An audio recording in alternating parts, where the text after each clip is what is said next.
This is Monica Guo. I'm the president of IFLA APR. Tonight is the talk and share second sessions. So we are very happy to introduce you two speakers. The first one is the Iris Hoy. Can you just wave your hands? Okay. Iris currently is the president of the Hong Kong Landscape Architecture Institute. And she also doing a lot of professional practicing in landscape profession, urban design in different scale across the Pacific Asia and even the mainland China and the other countries. And people are always wondering what kind of condition and the atmosphere in Hong Kong. People is thinking about like very beautiful shopping centers. But today we like to introduce Iris to do something about what is happening in the so compact city in the Hong Kong. And at the same time, we are welcome Mr. Lenren Lee. Lenren, okay. Lenren, he currently is the Regional Director of AECOM. He is the master planning and the urban design practicing in Asia. He is also a planner and a registered architect. He has been doing a lot of work in the Pacific area and also in USA. So in between today's talk, we happy to introduce the Iris, talking about from the viewpoint from the Hong Kong, but actually going to across the Pacific Asia. And then we going to have the Lenren to join, have a dialogue in between. And I'm so happy tonight we have close 20 countries from Asia, Africa, Europe, and America. And then we have more than nearly 90 participations. So if we don't have any further ado, let's give the floor to our speaker today. So we welcome Iris Hoy. Thank you. Can everyone hear me? Yes. Thank you, Monica, for the very nice introduction. My name is Iris Hoy. I've been living and working in Hong Kong since 1990. So I will share with you my thoughts and observations of Hong Kong over the last 32 years as a landscape architect. I have practiced in the region, but I come to you as a president of the Hong Kong Institute of Landscape Architects. I was the president for the last 4 years, and in April, I passed the baton to our current president, Mr. Paul Chan. So I'm going to start my talk now, and I can see if I can start sharing my screen. Can you see my screen?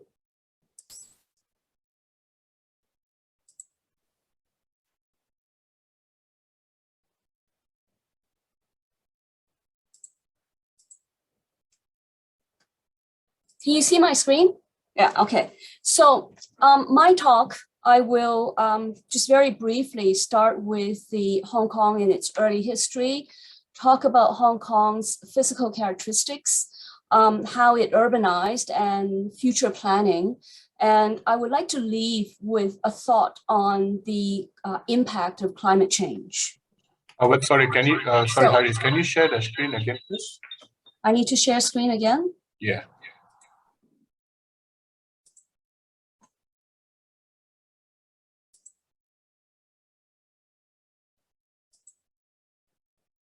Is it working?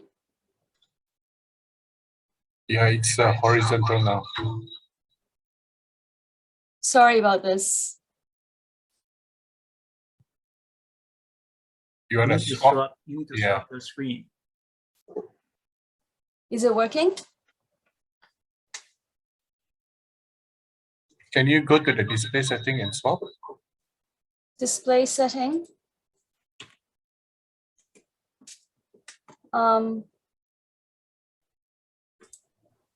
Sorry about this.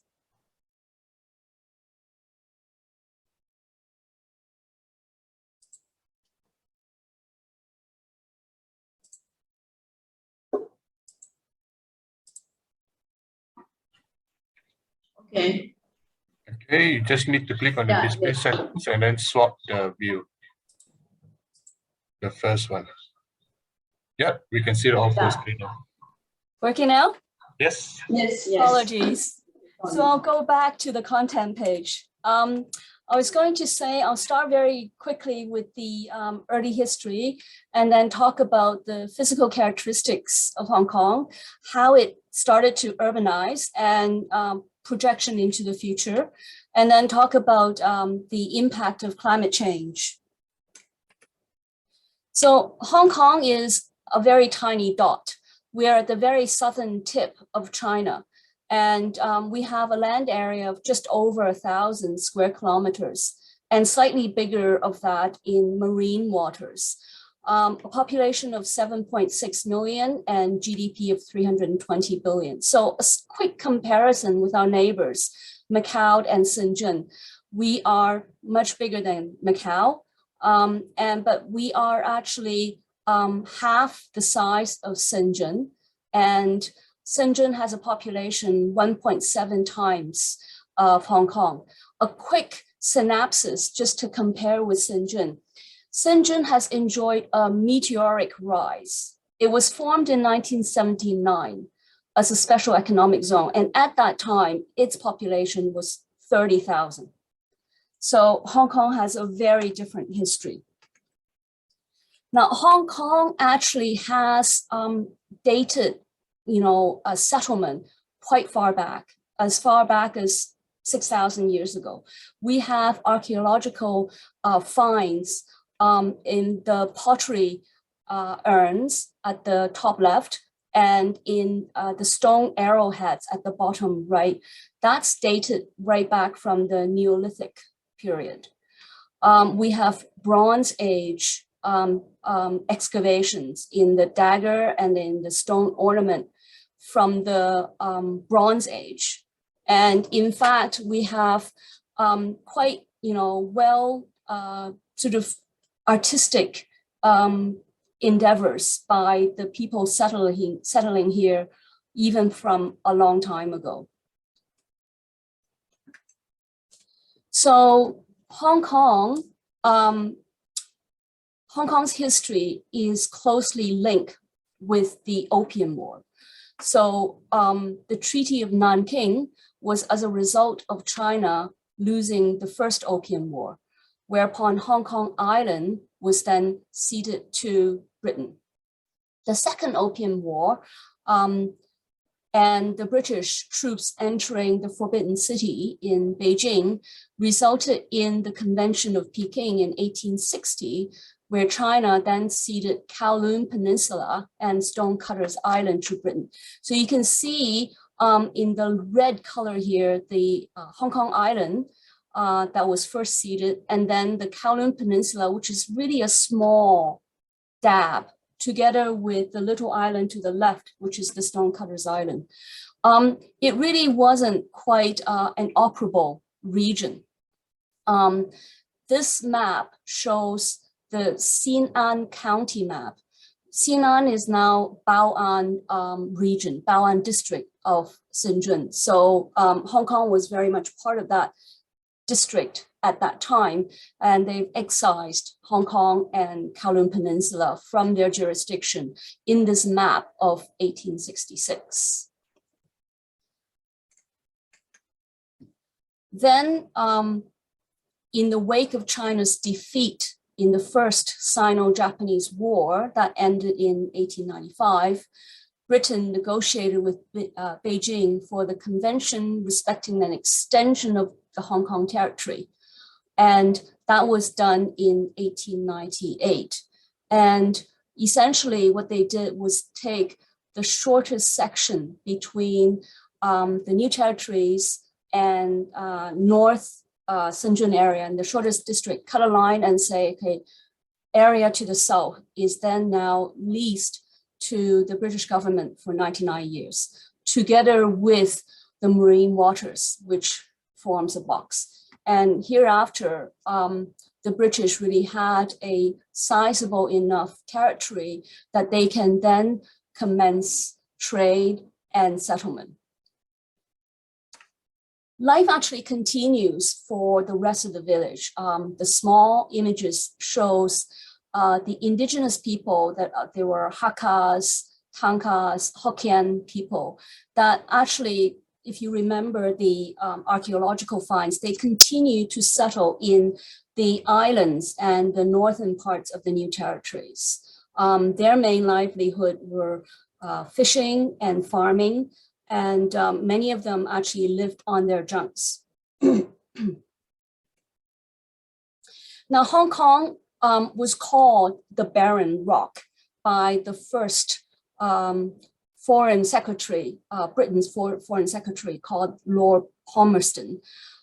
He was the chief negotiator for Hong Kong. And the lower left painting shows an image of what he would have seen of the Hong Kong island in 1841. Hong Kong's geology is mostly igneous rocks and consists of granites and volcanic stones, which are really hard. And also at the same time, because of the war, ravages of the war, there were basically no woodland in the area. The woods were cut down by the villagers for fuel.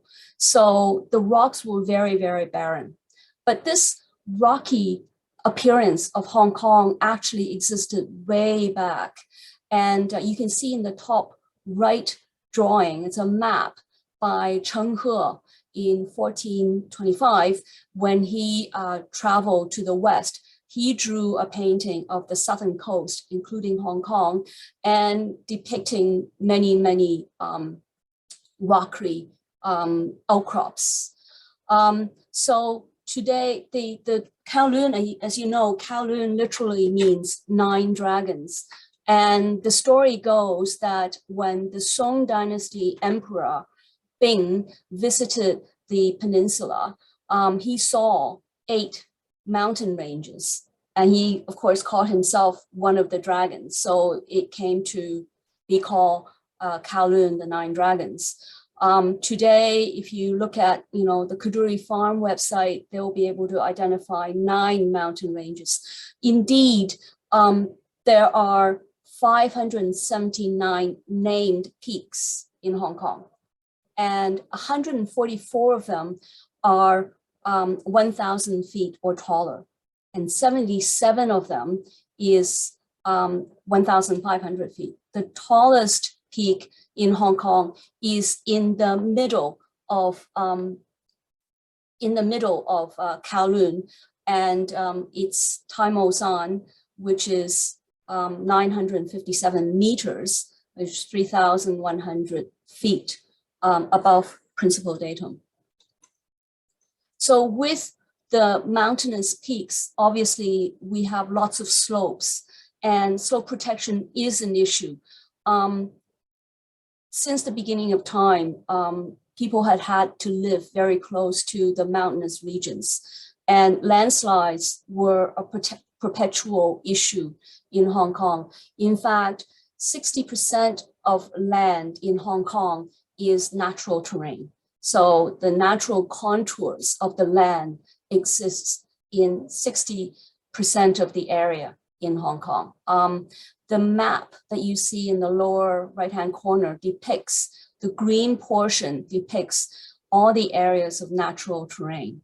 And actually 20% of Hong Kong's land, 20% of Hong Kong's land, 30% of the natural terrain, half of the natural terrain is very steep. It's steeper than 30 degrees. Together with torrential rainstorms, the landslide actually has been a perennial issue. But this is the first credit to landscape architects' contribution to Hong Kong. A landscape architect was able to work with the Hong Kong government and come up with a planting, using planting as a means to do slope stabilization. And Hong Kong, they call it bioengineering. So the geotechnical and office in Hong Kong now adopts the bioengineering approach to slope stabilization. And the lower left-hand picture is one where you'd see all of the slopes in Hong Kong where they need to be made, whether cut to form land or filled in some cases, are all finished with a landscape approach that enhances biodiversity. Together with slopes, we have to talk about water catchment. Now, Hong Kong, because of the steep slope situation, had always had a very hard time with retaining natural water for use. Water scarcity has always been a major issue. At one point in 1963 to 64, the taps would turn on for 4 hours every 4 days. So you can see in a photograph at the top here, a long queue of people with their buckets, filling their buckets up for use for the next 4 days. So the Hong Kong government had to devise a solution. There were 3 solutions. Obvious first one is to import water from China. And they've successfully negotiated a water pipe, a huge water pipe to be established between the eastern part of southern Guangzhou, Dongguan, connecting to Hong Kong. And fresh water, since then, fresh water supplies 80% of Hong Kong's drinking water today. But obviously, there had to be backup plans. So we started using seawater to flush our toilets and also building reservoirs. So the lower photograph, 1957 Shek Peak reservoirs, the first reservoir that was built, it was as a result of damming the edge of the Bay Area to stop water from flowing on to the sea. And since then, 16 more reservoirs have been established in Hong Kong. So the development of country parks is very much part and parcel with water catchment. The green, the photograph, the map that you see now, the green portions are all the country parks in Hong Kong. They actually represent 41% of the land area of Hong Kong, which is very substantial, and I'm very proud. But at that time, the green areas were earmarked because they were water catchment areas, and they needed to be of pristine condition. So at that time, the then Hong Kong governor, Murray MacLehouse, he walked around some of these water catchment areas. And then he decided that these areas are so beautiful that in addition to just use them for hydrological purposes, that they should be turned into country parks. So the country parks ordinance was set up in 1976. And within 3 years, 21 country parks are established. And we have today 24 country parks, 22 special conservation areas, and 64 sites of special scientific interest. So just some environmental data. Aside from the fact that it takes up 41% of Hong Kong's land, we have 3,300 species of vascular plants. 2,100 of them are native. 50 species of mammals, 550 species of birds, which actually account to 1/3 of all of the bird species of China. 80 species of reptiles, 230 and 120 species of butterflies and dragonflies, respectively. The butterflies and dragonflies species diversity is another remarkable characteristic of Hong Kong. But coming back to the birds, I just found out that UK has 574 bird species. And UK's land is more than 500 times the size of Hong Kong. So Hong Kong's species diversity is indeed something that is to be extremely proud of. So of the 24 country parks, I'm just throwing out 6 here for you to look at. A bit of eye candy. I hope that if you're not from Hong Kong, that if you do decide to visit Hong Kong, do take a day out to visit one of the many country parks that we have. They are very diverse. You can go to the coast, you can go to the mountain, you can go to inlands. We have brooks, we have the animals, and we actually have also heritage sites. The Tai Tam Country Park Bridge there is a World War II monument, and it's a declared monument. But you can see many of the country parks are associated with reservoirs. Right, talking about the hills and reservoirs, we also then have to come back to coastlines. Hong Kong, aside from the Kowloon Peninsula, has 263 islands. And we have, as I mentioned, 1,600 or so square kilometer of marine waters. The coastline length is 1,178 kilometers. So that is slightly more than the land area in Hong Kong. So if you were to imagine joining all the coastlines together and pull that in a straight line, the land area in Hong Kong is actually less than a kilometer wide. So Hong Kong is a tremendously coastal city. Right, so we have very little land, and so we need to reclaim. Actually, Hong Kong people had historically been quite resistant to land reclamation. Over the years, the first land reclamation actually occurred in 1959. It was an accident because in Sheung Wan area, there was a blast and a fire. And the then Hong Kong jurisdiction, they push all the rubbles into the sea. That was 1958, and that began the first of reclamation. The reclamation is essentially concentrated around the two sides of the Victoria Harbour throughout the years, because the harbour is the main area of trade. And it's the central business district, the most in need of land and has the highest land value. So in the middle photograph, you see that was a 1900s photograph of Devou Road. Devou Road now is very much inland, but the edge of the sea you see here was actually Devou Road. And merchants were actually paid to reclaim the land. And once they reclaim that stretch of land, then they can build the road outside of it, and then they can then moor their ships along the edge. So that was the start of reclamation in Hong Kong.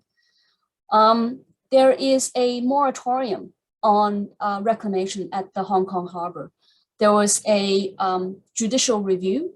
People actually took the Hong Kong government to court in 2003 and challenged the Hong Kong government to continue to reclaim areas on two sides of the Victoria Harbour. They felt that the harbour was a precious commodity to all of Hong Kong. So since the court ruling in 2003, there can be no more reclamation along the harbour from the Qingyi, like basically, if you look at the map, the very narrow bands of the water between Hong Kong and Kowloon Peninsula, that stretch of the water now can no longer be reclaimed. Hong Kong government actually looked at various reclamation proposals, pushing land out from our coastal area. And as you can see, the biggest land reclamation is the airport, which is the square sort of shape square shape to the top left of the plan.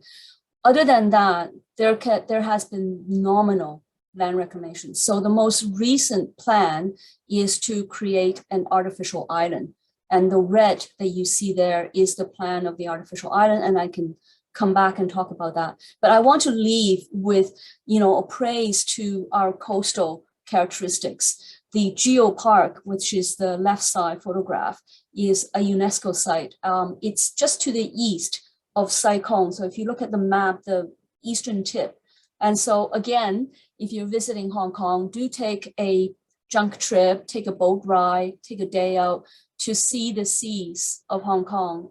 Again, that's beautiful. And you can check out the coastlines of Hong Kong. Right, back to human settlement and planning. So at the time of the Convention of Peking in 1860, where Kowloon was ceded to Hong Kong, the population in Hong Kong was about 100,000 people. And there were about 2,000 expats, people from Britain and the US. The Sino-Japanese War, of course, continued to play havoc in the region, and many people from China came down to Hong Kong to settle. And as well, with the expat settlement in within the central area of Hong Kong, they needed a lot of local people to service them. So the Taiping Shan top right photograph is a photo of the tenement buildings in the central district, and where sanitation was not good. People were actually living in very tightly packed spaces, and we experienced the first plague in 1883. And population continued to explode in Hong Kong. By 1953, the picture of the lower right-hand corner, which is a photograph of the famous Shek Kip Mei fire in 1953, by then Hong Kong had 2.2 million people. And a lot of these people came to Hong Kong. They were not well provided for, and they lived in shanty towns. They had, being able to live in tenement buildings were even out of their reach. So there was a desperate need for planning in Hong Kong. And 1948, we saw the first Hong Kong planning report. Now, Sir Patrick Abercrombie, he developed the Greater London Plan. He is a British planner, and the Greater London Plan is a stamp of, the very beginning of the wonderful city of London today. At the time when he developed the Greater London Plan, London, the inner cities, were destroyed by the Blitz as a result of World War II. And his plan basically had to rebuild much of London completely. He had not only housing, employment, industry, and transport in mind, but he included recreation and open space as the primary seed to develop a livable and welcoming city. So he quickly followed the London Plan with the Hong Kong Plan planning report in 1948, 4 years later. He came to Hong Kong, very quickly made some quick observations. There's a shortage of land because of land is so few and far in between. But he saw a positive that the immigration from China to Hong Kong is actually a positive aspect. He quoted that as a limited reservoir. Taking the London Plan as a reference, he actually thought of the new territories as, rural regions of Hong Kong, and thinking that perhaps we can then start to migrate people out and develop and create these satellite towns. But before I get to the satellite towns, I want to emphasize the aspects of Abercrombie's plan, which I wish today that it would have been incorporated. He saw open space as a very strong ingredient to urbanization. He saw that planning needs to have both long-term and short-term strategies. And he saw that to have a broad scheme for a park system should be part of the long-term strategy, whereas snatching up any small play spaces for neighborhood amenity is an immediate need. He actually had a visionary quota of 3 square meters per person for open space. You may know Hong Kong today has 2 square meters in our planning center and guidelines. So we didn't use this and we didn't meet it. The things that he mentioned, such as playing fields, rest parks, wider open spaces, parkways connecting, using narrow strips of open space, intervening between units and planted for walks, tree planting to replace, the ravaged of the slope cutting, the hill cutting of the trees. But the final point was adopted. New territory was seen as a recreational ground.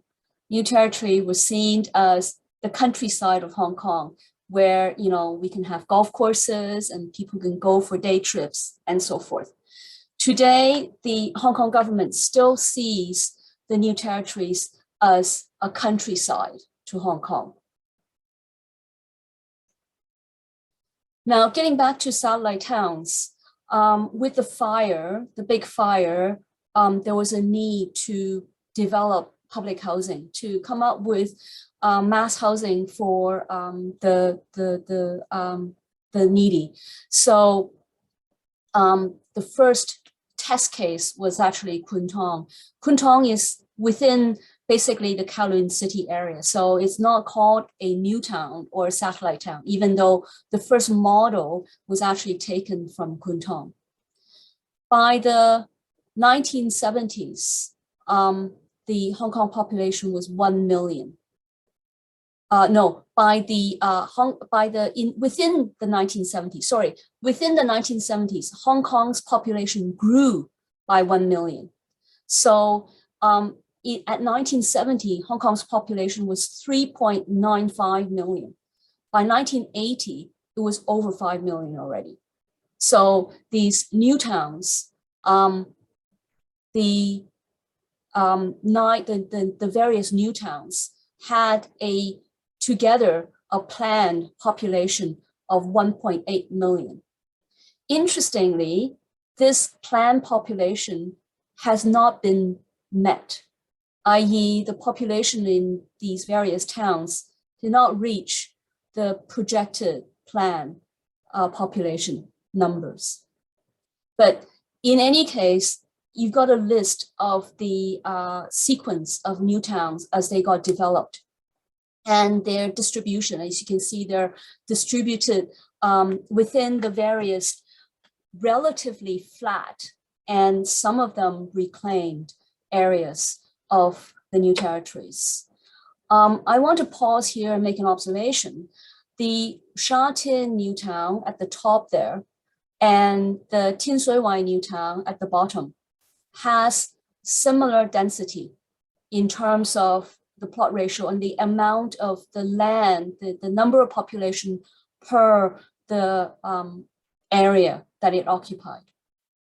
The difference is Sha Tin New Town was much earlier, about a decade earlier than Tin Shui Wai. When Sha Tin New Town was developed, it was actually planned by a group of multidisciplinary offices. So it was a small office consisting of landscape architects, planners, and engineers. And the result is a much more favorable urban park-like area. By the time Tin Shui Wai came around, it was essentially an engineer town.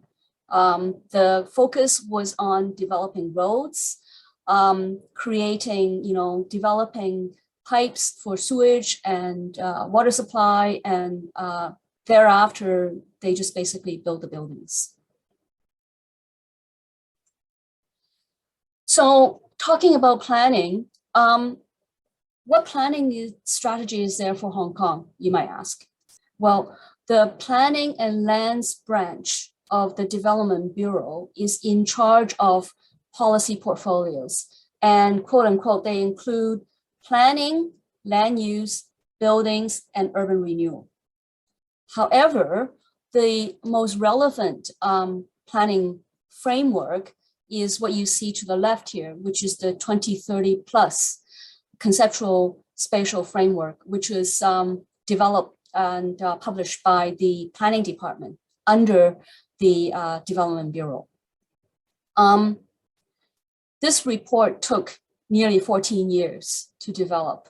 There was a lot of consultation, but essentially it is still a series of conceptual ideas, and there's not many, not any that I can see, strategies that are meant for implementation. So it has the framework, it's correctly called the framework. It has the framework to guide the vision of Hong Kong. But the implementation of this framework will have to rely on future guidelines or future publications, two of which is coming up, and I can talk about that next. But meanwhile, the real statutory plan for Hong Kong is what is called the outline zoning plans. The outline zoning plans literally control land use, specifically exactly what land use can go where and the density of it. But you can see that even that the outline zoning plans does not cover all of Hong Kong. The beige yellow areas are actually areas that has not got outline zoning plans. And there was a very sad case in 2016 where a 1.25 hectare of land that is actually essentially wetland, but it fell outside of the outline zoning plans and it was filled in and then developed. It was actually quite near a site of special scientific interest, but that sort of habitat was lost because it was not under any jurisdictional control. Now, Hong Kong as a place to live in, again, looking at Hong Kong as the big picture, it's a tremendously natural place, simply because the built up area of Hong Kong takes up such a small portion of the land. On the map there, you see that the dark area, the black areas, are all the built up areas of Hong Kong. And they basically take up 25% of the land in Hong Kong. Unfortunately, what this means is a very dense and compact city, which results in small homes. So you see that the top graph to the left, there is a comparison of the public housing, actually, the average living space of public housing between cities. Now, for the Hong Kong, it's public housing. I don't know for the, for the other cities. This was 2015. The public housing average size per person is 144 square feet. So it's gone down even more. And public housing actually provides for bigger space for the people of Hong Kong. Private housing, which is freely traded in the market here, we had a record of one flat that was sold in Hong Kong that was 128 square feet. So that's half the size of a parking lot. Was it half the size? It's about the size of a parking lot. So public housing is an issue for Hong Kong. There are about 150,000 people waiting to be allotted with a public rental unit. the public rental unit is very cheap. It's about 1/10 the size of private rent in Hong Kong. But the wait time is over 6 years. So there is a large issue. The other figures I can give you is that there are actually an estimated 200,000 people living in divided flats. But the very severe cases of cage homes that you might have heard, people living in cage homes, and so, actually, as of 2021, there are less than 150. So they are actually extreme cases of the Hong Kong housing problem.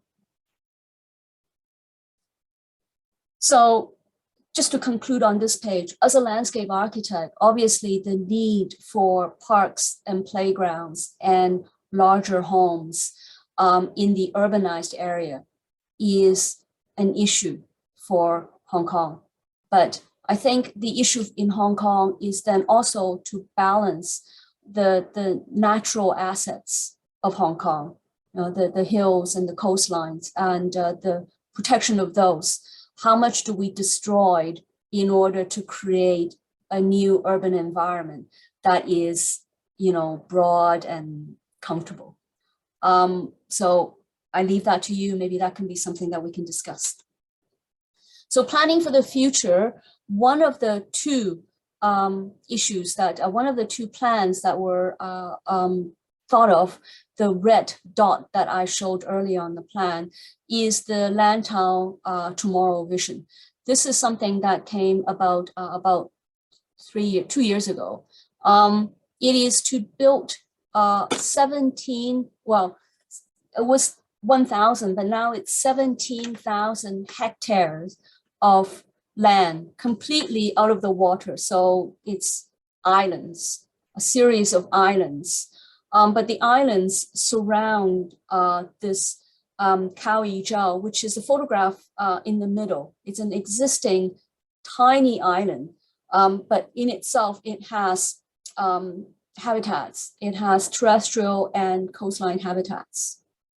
So the current plan with government in this artificial islands scheme is to leave the coastline alone.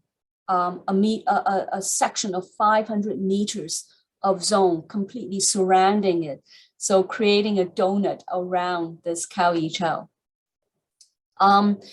Just for everyone's note, there will be an international design competition for the development of this coming up, I think later this year. So pay attention, participate on the planning of this. There is a very high likelihood that this plan will go ahead, simply because there's so much pressure for land that is not incumbent with various other issues. Existing land has many other issues to tackle. If the government created virgin land out of the water, then they don't have to deal with any other stakeholders other than, the non-human kinds. Also, the second one is the northern metropolis. This is the very northern portion of the new territories. And a photograph in the middle shows Shenzhen on the one side, divided from Hong Kong by Shenzhen River, and Hong Kong on this side is completely pristine. And interestingly speaking, as this northern metropolis proposal is coming out, people in Shenzhen actually objects to this plan, because then, the very pristine landscape will eventually be lost. Actually, this is a large area. It covers 30,000 hectares loosely. It doesn't have a real boundary because the lands in that area are so complicated. There are actually a number of existing NDAs, new development areas that are actually on the pipeline or actually essentially finished. They are the color ones in the top. So the Northern Metropolis is actually a way of stitching everything together. I think it should be anyway. The other objective is a linkage to the north. So we need to begin to look at connecting Hong Kong to Shenzhen and then further to the north. And the Hong Kong government is talking about a lot of collaborations, and Science Park being one of them, as being joint developments and enterprises between Shenzhen and Hong Kong. But talking about nature conservation, the lower left side is the Maipo Inner Deep Bay Ramsar site. And that Ramsar site is literally the little, I don't know if you can see it, the little purple circle, 5 in the lower right-hand corner. So there is a large issue to do with wetland conservation, protection of, nature, natural resources, and how that comes about with urbanization. Right. Final slide on planning. Further look to the north. So in the 2 special administrative regions, Hong Kong and Macau, together with 9 Guangdong municipalities, consists of a land area of 56,000 square kilometers. And within this area, there are 86 million people. And the current GDP is 1,168 billion US dollars. So it is already a very large and vibrant economy and settlement area. But in 2017, President Xi Jinping came to Hong Kong and witnessed the signing of a framework agreement between the 2 SARs and the 9 municipalities to look at the Greater Bay Area as one cohesive expansion or development. And the idea was for Hong Kong to leverage our international exposure to help elevate finance, transport, trade, and professional services in this region. And I hope as a landscape architect, we can also then help promote and share the idea of nature conservation and environmental protection within these areas as well. Now, climate impact, this is my last slide. Climate has had a tremendous impact to Hong Kong. There are lots and lots of statistics. The annual rainfall, the sea level change, the temperature increase, they're all going up. And the yellow chart is, sorry, not all statutory plans of Hong Kong, it's dissolved oxygen in the waters, which is essential for sea life. And that is going down due to the rise in seawater temperature. And the hot days in Hong Kong, just captured within the last 10 years or so, hot days above 33 degrees Celsius. We used to have, in the early 2010s, 13, 19, in the 10s. Last year, we had 57 hot days. And you can see in the last few years, it's been exponentially going up. So the climate change impact to Hong Kong is very, very self-evident.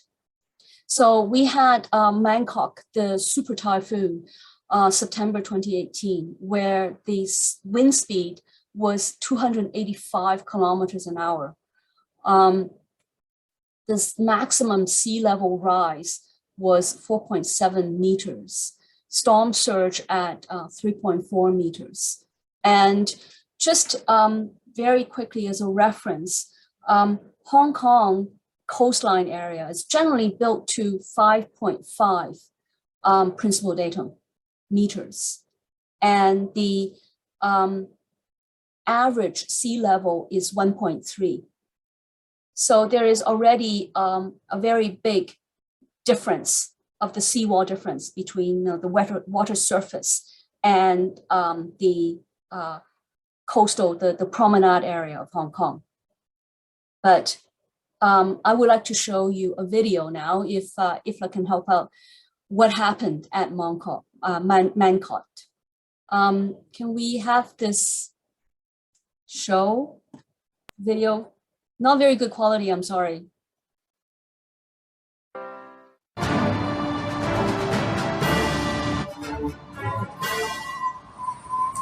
山竹最恐怖嘅其實係風暴潮，嗰啲水嘅威力咧係我住咗咁多年以嚟，就算遇到咁多個10號颱風咧，都未曾遇過。響我哋切身嘅感受咧，就係一個好大嘅危機咯。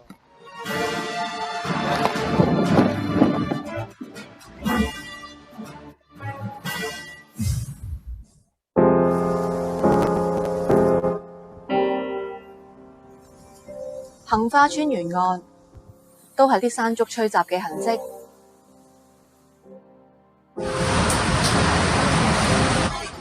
最深刻嘅嘢係啲海水湧上嚟，就算係比起去年嘅天鴿仲嚴重。啲海水湧上嚟咧，其實嗰個程度咧係好似我哋呢一個水平面咧係升到上去同呢個海一樣。咁呢個係即係完全係估唔到會即係咁嘅現象咯嚇。好冇在於就係我住嗰個單位咧，剛剛就係見得到呢啲海水咧係湧入嚟之後咧，見到嗰個停車場咧，嗰啲車咧係可以係喺個水嗰度咧係漂嘅。山竹襲港當日，維港鰂魚涌站錄到嘅最高潮水高度係3.88米，係呢個站有記錄以嚟嘅第2高。但係如果單計風暴潮嘅高度，就打破咗1954年有儀器記錄以嚟嘅最高紀錄。颱風除咗會帶嚟風暴潮，亦會引起巨浪。喺評估風暴潮嘅破壞力嘅時候，唔單止要參考潮汐站量度得到水位嘅上升高度，仲要考慮埋巨浪拍岸嘅威力。事實上，海浪拍岸嘅高度仲受到海岸線嘅形狀、坐向、海床深度同埋海堤構造等等非天氣因素嘅影響，所以海浪拍岸嘅高度會因為喺香港唔同嘅地點會有好大嘅差異。山竹襲港當日，杏花村就出現咗。I think we can stop now. Yes. So I think I will leave here with this slide with you guys. Hong Kong has many beautiful places to visit on a calm day, but when the typhoon hits, it is very scary, and the prospect of climate has a severe influence in where we go from today. So I leave my talk with you right now. Thank you. It's really amazing, you know, people thought Hong Kong is just like a shopping paradise. But from your speech, you're talking about only 25% has been developed. And you actually have a lot of biodiversity and the landscape diversity. So you also mentioned about the Shenzhen, in between the Shenzhen River, between the New Territory and the Shenzhen. So I would like to get back to Mr. Lee, you know, he actually working from Hong Kong, Taiwan, and even in mainland China. So can you share some of your experience about your observation and your practical implementation about the urban planning and the landscape urbanism? Okay, thank you, Iris, for your very informative presentation. Soben, can you pose the first questions, because I would like to ask our audience like what they think about Hong Kong if we talk about Hong Kong as a sustainable cities. I guess Hong Kong is very unique. I think some studies has ranked Hong Kong as the second most sustainable city in Asia, actually, after Singapore. But you know, I think the study primarily because you know Hong Kong got a very high mark on the economic side. But then I think the social and the environmental still, I think a lot of aspects still have room to improve. But then I think Hong Kong, because of the the natural terrain, and then it forced Hong Kong to only able to develop on very tiny space. They only count for like 24% of the urban land, and then the Hong Kong government also designate most of the area as a country park. So actually, I'm also living in Hong Kong, and then Hong Kong has a very extensive hiking trail. And then within a very short walking distance from the neighborhood, you can reach the hiking trail and you can just enjoy the countryside. So that's the beauty of the Hong Kong. But then, you compare to the other cities, like on the urban open space, Hong Kong still, lag behind. And then not only lag behind, they score very low actually. Like Iris just mentions that the averages. I think can you also post the second questions? Like of course Iris already mentions that the urban open space per square meters per person. Yeah. Hong Kong actually score quite low, and then even in such worst scenario, actually the open space also did not distribute very evenly, and then in some of the old developed areas, like the old urban areas, actually, for instance, like the Mount Kao in Kowloon, the urban open space is actually quite limited. So this is some aspect by living in Hong Kong, and then particularly after this pandemic, I think people are talking about the social distancing, and then also the space for exercise, and then Hong Kong actually doesn't provide those kind of space for residents. But Hong Kong actually, like Iris mentions, right?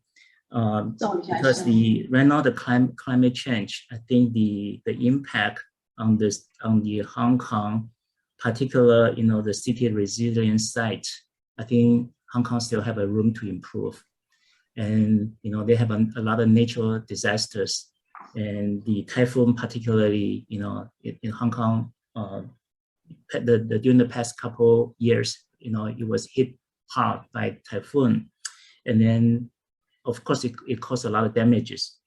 So I think from the sustainable city perspective, I also would like to ask Iris, from your perspective, what is the room for improve in terms of make the city a little bit more resilient? I think that going forward, carbon neutrality is an essential aspect to a sustainable development. And Hong Kong has, in spite of the denseness of it, I think Hong Kong has something going for it precisely because it's so dense. If we are in a denser environment, we can save fuel when we travel from one place to the next. We can walk more. We can bicycle. There's a tremendous surge for bicycle lanes in Hong Kong. So mode of transport is more sustainable in a denser city. But I think the sustainable approach really needs to look at how we look at carbon exchange, and whether we have a tremendous country park area where we can use that as a carbon sink. Are we able to utilize that to our benefit? So yeah, I think we need to rely on technology to help us to come up with better solutions, less wasteful solutions to city building. Iris, sorry, you're talking about, during your speech, talking about unlimited reservoir, then we can have an unlimited immigrant population. But I think Mr. Lee is talking about, what is the resilient city for the futures? So what is your government, policy for like a population regulation? Also, I think the most important is the water resources. So how do you dealing with the reservoirs plus the country park network? I think it's very important in terms of the open space and the quality of life. Yes, I think water conservation and the access to fresh water is a global issue. It's an issue to all cities. Hong Kong is no exception. Hong Kong is fortunate that we have a very favorable neighbor. Guangdong province is very, very kind to us in sharing their fresh water with us. With regards to population, that quote was by Abercrombie in 1948. But nowadays, population policy is a delicate matter. Hong Kong population has not increased in the last year due to various reasons. The government does have a population policy, and that changes. But I think given Hong Kong's land mass and Hong Kong's situation, we can accommodate more people. And with more people, then the city can become more energetic. With aging population, we do need more people to help us create build more energy and create more economically energized city. I don't know. I hope that answers your question. Yeah, Iris, I think follow what you just said. That I think also in your presentation you mentioned like two new major government initiatives. One is the Lantau Tomorrow. One is the the redevelopment of the new territory. The so-called Northern Metropolis. Metropolis. I think I have also a question because I know that I done a lot of project on the Shenzhen side, on the other side of the Shenzhen rivers, and then like you mentioned, that on the Hong Kong side, the new territory is still very pristine condition. It's like virgin land, and then of course you follow the 1948 Abercrombies master plans, like treat new territory as a majority just for the recreational use. But I think the government studying have a different thought in terms of, they want to have more development on new territories. But then I think there's also very controversial in terms of, develop the Lantau Tomorrow. I think that basically is a land reclamation projects. And then of course it will stir a lot of, environmental issues. So what's your view in terms of, of course, Hong Kong has a very limited land. And then we try our best, to maximize, how to utilize, those available areas. But then, by doing those two initiatives, what your view in terms of the impact in the future urban development?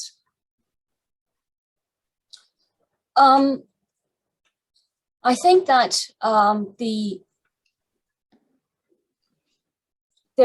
these two major plans have been discussed by government in consultation with various professionals as well as stakeholders and the community for a period of time, and they each face individual issues. The Northern Metropolis development, I think, as I said in the talk, is not necessarily within that zone, but innately, I think it is necessary. It is time to consolidate the new territories. Historically, new territories have been developed in isolation, the isolated new towns. But the new territories is really not that big. We have a very advanced transport network. And now one is able to go from the from Hong Kong side to the new territories within an hour, less, just about an hour. It's very accessible. So I think new territories is no longer can be seen as the backyard, left behind spaces and turn a blind eye and not think about it. The historical problems as a result of the new territories now is because of that kind of issue. But there are a lot of delicate issues with the new territories. The indigenous villages, the new territories villages being a major issue. There is an agreement when the Hong Kong government went to the new territories to survey, map, and take over the new territories in the early days. They promised the indigenous villages village rights. That means all male heirs of new territory villages is entitled to build a 7 square feet of flat for himself. And that has a limit of 3 stories. That's why you see, the villages are not part of the plan, because the villages, they've been there before the British came. So again, Hong Kong planning does not include a strategy towards incorporating these villages. And then there are farmlands. And whether they're farmed or they're left derelict and they've been taken over by other uses, and the eventuality of that. And so all of these has resulted in rather piecemeal places in the new territories. And this northern metropolis is a prime opportunity to consolidate everything, but it won't be easy. I think it's going to be easier to talk to Shenzhen and merge with Shenzhen and talk about how to develop the edges of the new territories with Shenzhen. But within the new territories proper, there are still many places with many problems. Conversely, the Lantau Tomorrow is an engineering issue, and it is a seawater issue. I see that in one of the questions here talking about increased sea level. I think the government engineers has not given us an answer. We've asked, what will be the level of the coastline in this new island? I think the engineering issue, the reclamation challenges, how to reclaim the piece of land environmentally without a lot of environmental degradation. I think these are the things that we would like to concentrate on. Okay, I think this is actually a great opportunity for the future Hong Kong, and I think the integration with the development on the Shenzhen side, I think also very critical for Hong Kong future development as well. So I would like to go back to talk about because you also mentioned that Hong Kong has very extensive the coastlines, but then from my experience, actually most of the coastal areas is very it's not very easy to access. And then also we mentioned that the particular along the Victoria harbors, the waterfront, the docklands, I think it has been an issue that it's not that easy for the resident to close have the the waterfront activities. And government also try hard, they try to redesign some of the coastal areas. In particular, I think the Wan Chai has been improved a lot, but still I think for majority of the citizen, I think most of the Hong Kong public space is still the mentality or the notion of the design, the planning still engineering driven, and then also they try to solve the transportation issue first. So what is your view in terms of how to make the waterfront more easy, a little bit more easy to access for the residents? Yeah, I think I'm actually sitting on the Harbourfront Commission. The Harbourfront Commission was established shortly following the judicial review of the reclamation. And so Harbourfront Commission is very actively trying to revitalize the harbourfront, and with great results. You would see the Wan Chai is one of them, but it starts all the way to the western side from Belchers and from Kennedy Town. Every stretch of the coastline from on the Hong Kong side, as well as the Kowloon side, there are various events and installations and ways to make the waterfront more vibrant and more attractive to people. I think that was the first objective of the chair of the Harbourfront Commission. There is a need to connect the harbourfront to then the inland area, and there are challenges. It goes back to, and there are also actually various areas in the old parts of the city, for example, Mongkok, and there are various parts of the city that are the idea of these densely packed tenement buildings with no open space is still there. So I think the issue is creating landscape corridors, access corridors is very much needed. But we need to overcome the the engineering approach that the roads are there, the roads are important, and you can't cross the road. So I think there will be ways to deal with it, but as of today, it's not yet tackled. Okay, I think because the time limitation, I think I would just want to discuss one last issues. I think compared to the mainland, I think there's a lot of so-called PPP, private-public partnership projects thappening in mainland China. I also work very closely with some of the state-owned enterprise. They've got the funding from the private sectors, and they help government to build some infrastructures, and also some of the very nice high quality of public run projects.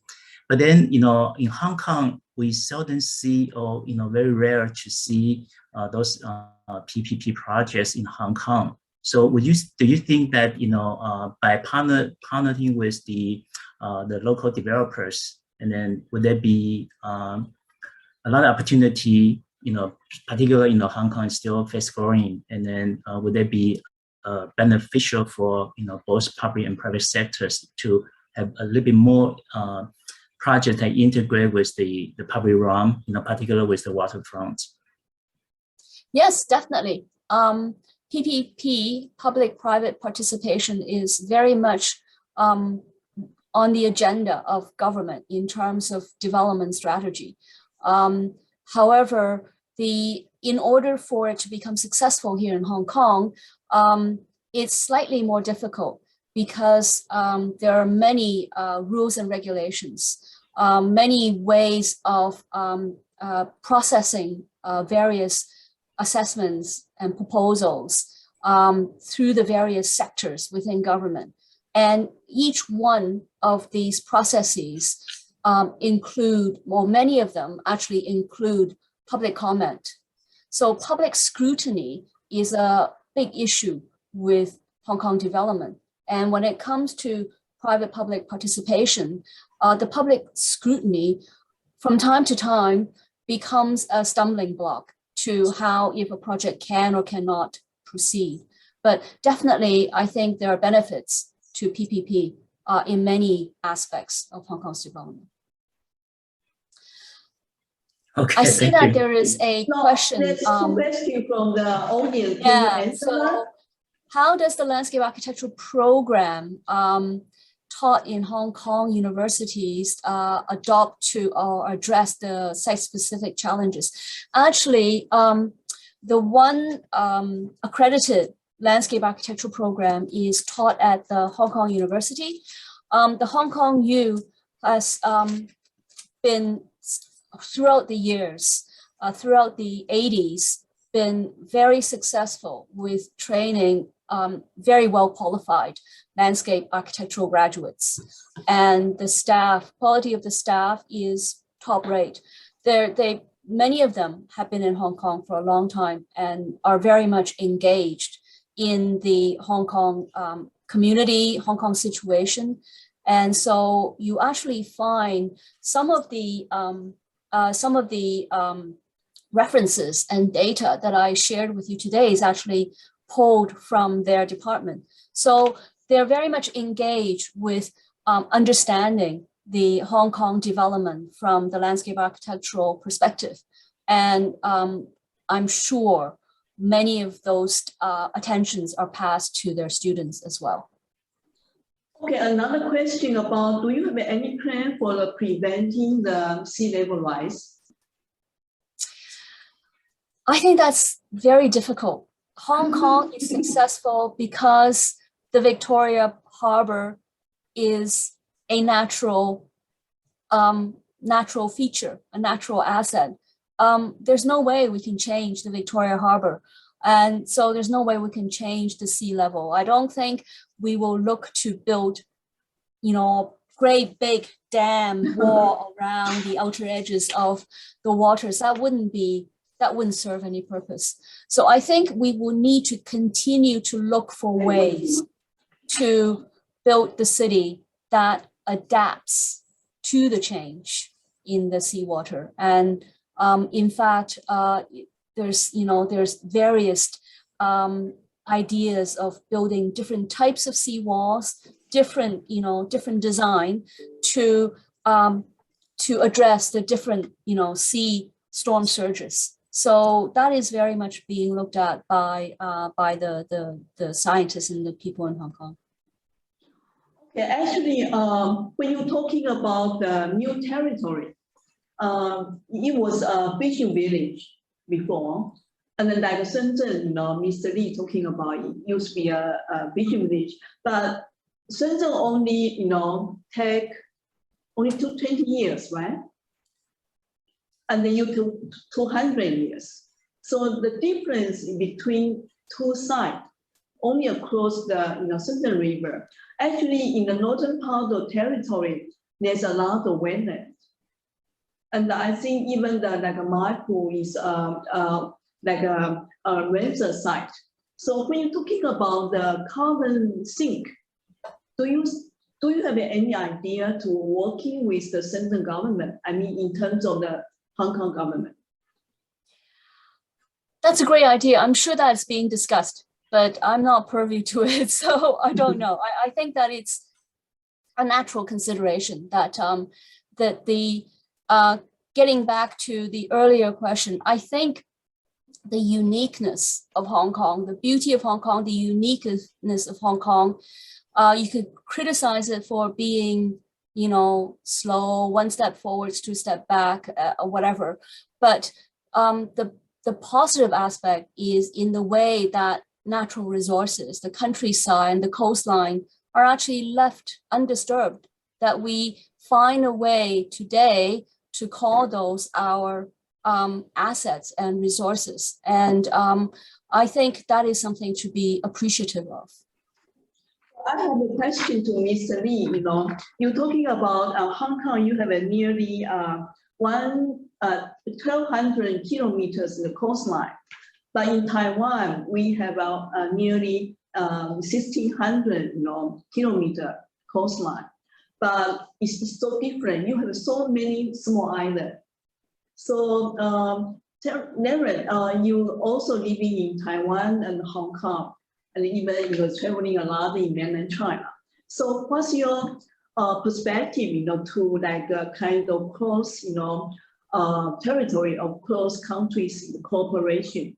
Like in Kinmen, we actually receive the water, transporting from Xiamen, like you in Hong Kong.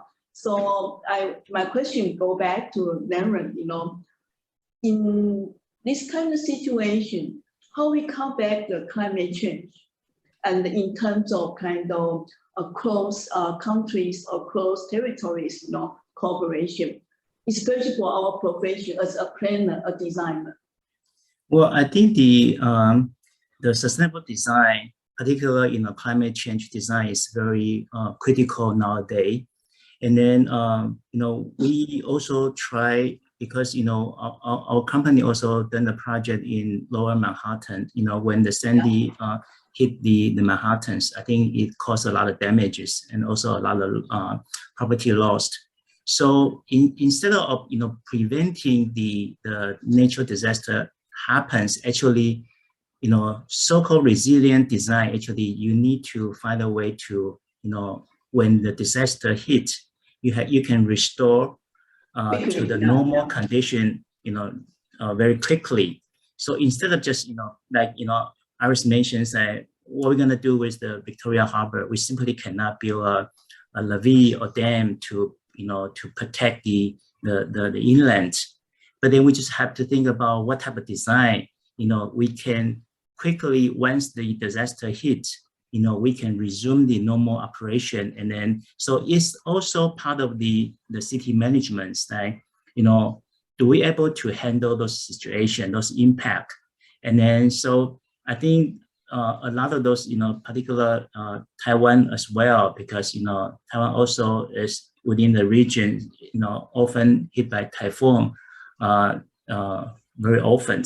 So the mentality, also the way that we do design need to be changed in terms of how we can deal with those sea level changes, and also when the disaster hit, part of the design solution, but also part of it is how the city manage to cope with the disasters. Great. Iris, you don't have any final remark? I think there is one further question on the chat, asking about drainage and flooding issues. Yeah, the new territories where I talked about the Ramsar site. The reason why it's a Ramsar site is, in fact, it is a condition that is very low lying, and the seawater comes into the wetland area. And actually, the surrounding areas in the new territories are also very low lying. So flooding has always been a problem. But again, here I need to put a praise to our drainage services department. Through the years, they've actually engaged in a lot of science and studies to mitigate the drainage issues and improve the quality of the drainage water. So for the first time in, I think, 10, 20 years, I think 5 years ago, the Victoria Harbor water quality is finally good enough to be swimmed on. So the cross harbor swim resumed in the last 5 years. So it's a case that the drainage and how to deal with both the rainwater and the sewage water drainage does require a lot of science and thought. And this, I think, has been done very well by the Hong Kong government. Okay. Well, do we have any more questions from the floor? No. So I think there's been some final words. There's been some very insightful questions from everyone, particularly Lenren and Monica. I think there's some food for thought for even myself to think about where to go from here. I think that I welcome everyone to have a chance to come and visit Hong Kong if you can. And also we need a community of landscape architects. We need to engage and talk to each other and share thoughts and ideas on how to tackle some of these climate and urban settlement issues. And I think we can together push to share these ideas with the people that we engage in, and hopefully we can build better living environments for everyone. Thank you very much. I think, today as a planner or landscape architect, or even the policymaker, actually we cannot just go alone by ourselves. We should be a PPP, we should be a partnership. But even we have to cross the border into working together within our region, like the IFLA APR. We have all of the company and all the peoples. So we appreciate your joining with us the second talk and share. And I would like to say for the next talk, we're going to have by the Daniel Tan. And he's going to invite the people to talking about and sharing about the Singapore experience. Very similar, I think Singapore and Hong Kong is a kind of state, a city-state. And then we all have the limitation about the water resources and the food resources and the highly populations. But I think both, country or both city, they have a different policy. And like Lenren talking about, we cannot prevent the disaster, but we have to live with the disaster. But we also have to quickly, come back, and then we have the resilient, capacity. No matter is the policy or even the government, and I think the most important is the citizens. So we welcome you to come back for our next talk and share. So thank you very much, Lenren and Iris. Thank you. Okay, thank you. Bye.